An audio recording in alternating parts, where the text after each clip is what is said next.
Donc je suis honoré, malheureusement, donc ce matin, vous avez vu, c'était pas totalement un Robert Uterus, et mon ami Marlouf n'est pas convaincu que ce n'était pas un Robert Uterus. Je vais essayer de vous montrer un cas. Vous voyez qu'il y a une difficulté dans l'imagerie. Je vous ai mis exprès la coupe sagittale et vous voyez que l'endomètre est très fin. Et à aucun moment, nous n'avons pu avoir un endomètre épais. On l'a mis sous traitement, donc l'endomètre est resté très fin. Et comme l'a dit Benacerraf, quand l'endomètre est moins de 5 mm, l'écho 3D est très peu informatif, risque d'être très peu informatif. Et c'est pour ça que sur cette deuxième diapositive, vous voyez bien que vous voyez bien qu'on voit bien les deux cornes utérines, et c'est absolument l'image d'un utérus cloisonné, et on voit bien la séreuse en haut. Voilà, vous voyez bien la séreuse en haut, et donc c'est vraiment l'image d'une cloison habituelle qu'on a l'habitude de faire. Alors, et c'est ce que je disais ce matin à certains collègues, quand l'endomètre est fin, honnêtement, dans les malformations utérines, je vous recommande de faire des hystérosonographies. Ça peut rapporter gros. Et c'est à ce moment-là, d'ailleurs, qu'on a eu l'idée de faire une hystérosonographie. Vous voyez que l'endomètre est fin. Et quand on recalcule, reconstitue la coupe frontale, on voit bien que la cloison n'est pas totale, parce que si elle était totale, c'est normal qu'on voit une seule corne. Et donc, l'examen, il y avait un seul vagin, un seul col. Mais là, on arrive à mettre de l'eau dans une hémicavité et pas dans l'autre hémicavité. Et comme la femme était douloureuse, on a pensé à ce moment-là au syndrome, donc à l'utérus de Robert. Et donc déjà, si vous voyez ça, c'était mon compte rendu opératoire. Et on a d'abord donné les mesures qui nous permettent de traiter de façon optimale la cloison. Et on avait émis, vous voyez ici, que je mets Robert Uterus ou synéchie d'une hémicavité. Effectivement, c'est extrêmement difficile de faire le diagnostic différentiel et que l'hystéroscopie pouvait nous aider. Alors juste quelques diapos pour vous dire que le syndrome de Robert, c'est une Française, Hélène Robert, en 69, qui l'a décrit. En fait, seule la classification de la SRM en 2018 a parlé de cette malformation. Sinon, pour la classification de Lechery, c'est toujours le U2B C0, c'est-à-dire cloison incomplète avec un seul vagin et une seule cloison. Donc, il n'y avait pas d'effet. En fait, c'est ça la problématique, c'est qu'il y a une cloison qui est partielle et qui obstrue une des hémicavités. Alors, voilà, ça c'est la classification de l'ASRM, voilà, en 2021, pardon, c'était pas en 2018. Et vous voyez la cloison, les trois types de syndrome de Robert. Par contre, c'est en fait en fonction de la position de cette cloison sur l'isthme. Vous savez que sur le plan physiologique, l'isthme joue un rôle important dans la présence ou pas de règles. Et donc, si la cloison est très haute, là, on n'aura pas d'hématométrie. Et c'est là, quand il n'y a pas d'hématométrie, c'est le type 2. Et quand il y a un type 1, c'est vraiment une grande hématométrie. Et en général, la cloison est basse et elle se ferme très bas parce que l'isthme, il est en dedans de la malformation et donc il y a une hématométrie. Cette hématométrie peut être de grande abondance pour le type 1 ou de petite abondance pour le type 3. Alors ici, vous voyez l'hystéroscopie, vous voyez, j'essaye de trouver un petit sillon, et là, je vois vraiment, il y a une faiblesse à ce niveau-là. Je n'utilise pas l'électricité dans un premier temps, regardez, Et l'endomètre, et pourtant il était fin, mais on était gêné par l'endomètre. Donc on essaye de l'enlever. D'ailleurs, j'ai changé, j'ai mis même lance pour essayer d'enlever l'endomètre pour rentrer dans l'autre hémicavité qui paraissait normale. Et une fois qu'on a l'ostium, à ce moment-là, on peut utiliser l'électricité parce qu'on est tranquille. On sait que si l'ostium est à droite dans ce cas-là, donc forcément il faut aller à gauche et que le petit trou, que le petit chemin qu'on avait tracé sans électricité était vraiment la deuxième hémicavité. Et après, ça devient presque une cloison normale, sauf qu'elle est franchement fibreuse, comme vous la voyez ici. Et puis, on a du mal à voir l'ostium de l'autre côté. Donc, une fois qu'on a vraiment traversé l'hémicavité, on a reconstitué, si vous voulez, l'hémicavité qui était pratiquement en bord, on commence à enlever la cloison utérine.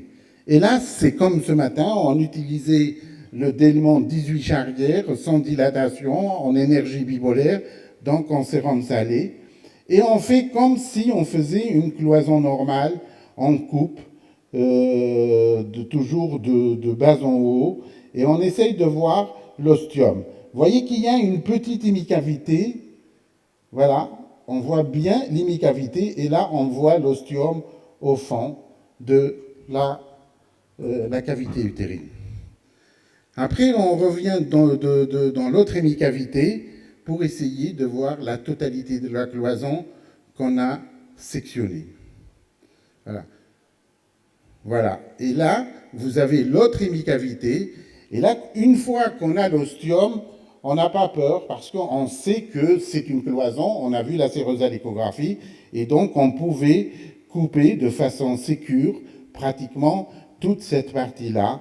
Et vous allez voir qu'en fin d'intervention, franchement, c'était vraiment une cavité triangulaire presque normale.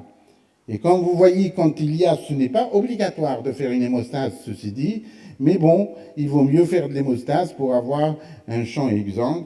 Et vous voyez qu'à la fin de l'intervention, alors qu'on n'arrivait même pas à rentrer dans l'autre hémicavité, alors que là, elle est totalement triangulaire.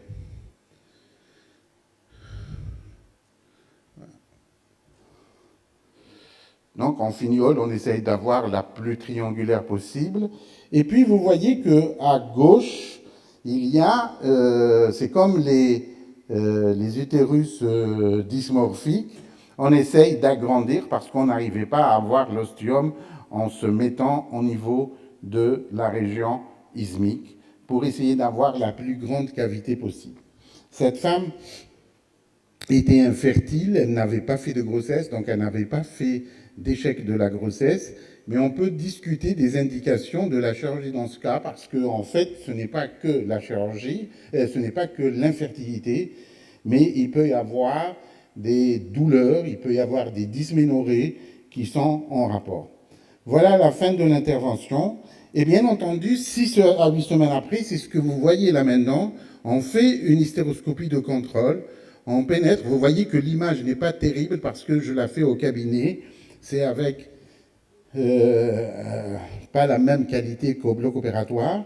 Et vous voyez qu'il y a une synichie en bas, mais qu'on rempart avec l'endoscope sans avoir. Et voilà la cavité avec les deux régions ostiales. Alors franchement, c'est pour ça que je suis très intéressé et je recommande de faire de l'officystéroscopie parce que dans le même temps opératoire, c'est en officystéroscopie, on a essayé d'agrandir sans anesthésie le petit éperon qui est resté à la fin de l'intervention, de la première intervention. Et vous voyez que, regardez, à la fin de l'intervention, une cavité pratiquement tout à fait normale. Voilà à peu près ce que je voulais dire sur les utérus de Robert. Voilà, on voit bien que l'alignement des deux ostias, qu'on voit très bien, alors qu'on ne voyait pas celui de gauche à la première intervention. Alors, Dr Béchir Zouaoui m'a Alors, voilà les images échographies avant et après, une hystérosono avant et après. Et ça, je voulais en parler à mon ami Makhlouf, parce que j'ai un deuxième cas. Malheureusement, je n'ai pas la vidéo et je n'ai pas encore monté, donc je n'ai pas pu la faire. Et là, c'est vraiment un utérus à gauche et un autre hémicavité avec une hématométrie. Et d'ailleurs, cette femme a été prise pour un endométrium dans un premier cas. Et on voit bien que si on fait une bonne coupe sagittale, vous voyez bien que l'endomètre, on le suit, et au fond, ça se continue avec une hématométrie et non pas un endométrium.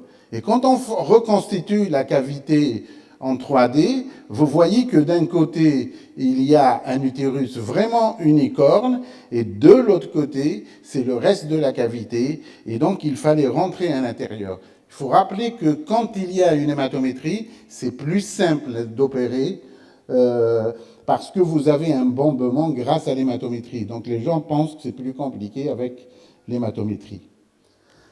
Et voilà l'intervention à la fin. D'ailleurs, je ne l'ai pas encore reprise un deuxième temps, mais par contre, j'ai laissé un bon petit éperon et une synéchie d'une hémicavité à côté. Alors, le docteur Zoï m'avait autorisé, comme je n'ai pas fait 10 minutes, de parler d'un petit film, comme c'est quand même relativement nouveau, sur la préservation de la fertilité en cas de cancer de l'endomètre. Vous savez qu'il y a eu des recommandations de 3 grandes sociétés, l'ESGO, l'ESHRE et le SGE, qui a déterminé les guidelines pour le traitement de la fertilité.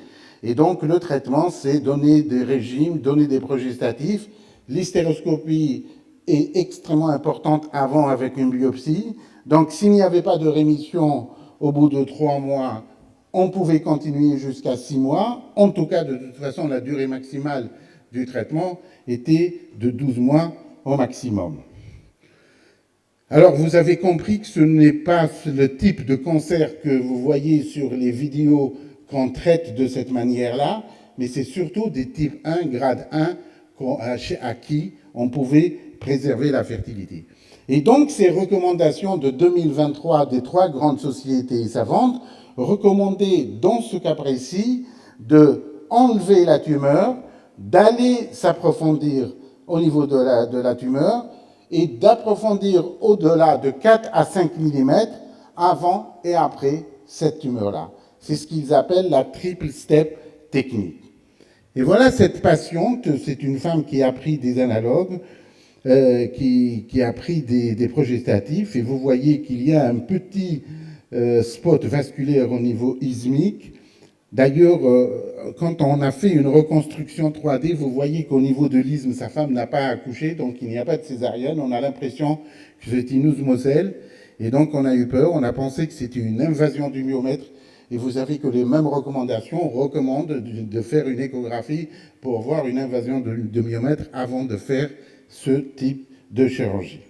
Et voilà la triple step. Je voulais juste prendre 1 minute 50 pour vous montrer la triple step. Vous voyez, c'est pratiquement normal partout, mais là, il y a un petit bombement et c'est ces petites images en tache de bougie avec une vascularisation qui est à ce niveau-là. Et donc, vous voyez, on coupe la lésion, on résèque la lésion, on va au-delà, à peu près de quelques millimètres au-delà au-delà de la lésion, et on coupe au niveau de la lésion un peu plus profondément, vous voyez, au-dessus de la lésion, dans la lésion, et sous la lésion, de quelques millimètres aussi, on résèque de quelques millimètres. Donc c'est ça les nouvelles recommandations, si vous voulez, 2023 de l'ESGO, l'ESHRE et le SGE. Et chez cette malade, bien sûr, il faut faire une autre biopsie ailleurs. Il est recommandé pour chaque biopsie de faire un échantillon à part. Alors, je vous remercie. Je vous invite tous, 6-7 septembre 2024 à Alger. Je vous remercie.